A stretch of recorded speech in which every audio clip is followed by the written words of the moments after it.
The chair recognizes Ms. Radewagen for 5 minutes. Thank you, Mr. Chairman, for holding this hearing today. I want to especially welcome the panel and special talofa to Seutatia, Ms. Simons, who always makes time to speak with my office when she's here in town. My questions are addressed to Ms. Simons, but the rest of the panel should feel free to chime in.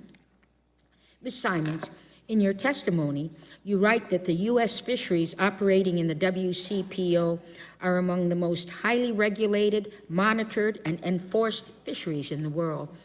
This is something we should be very proud of, but is there any risk that we've hobbled ourselves in the name of environmental discipline while ignoring potential bad actors?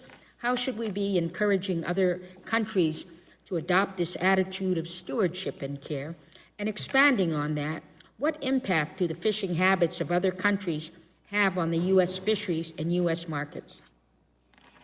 Well, as you will recall, the work that we do, the work that we establish, that we, the councils, have established, we take to the international commissions. So our highly regulated fisheries, in terms of turtles and birds and sharks and data collection, we have taken all of those to the international commissions, and they have adopted these measures.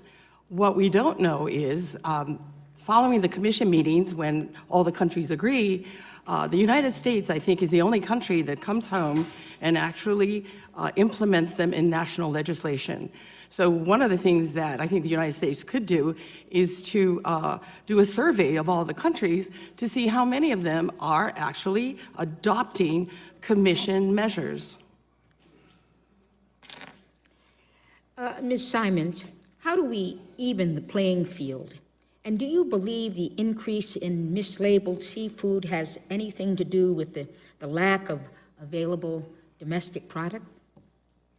Well, the lack of domestic product, at least in our part of the world, is because of all the different regulations that we have. I mean, under the Magnuson Act, we impose very strict regulations on our fisheries. So couple that with international management closures to us, as you saw on one of the maps, in the Hawaiian 200-mile zone, our fishermen today can only fish in 17% of those waters. Thank you, Mr. Chairman. I yield back the balance of my time.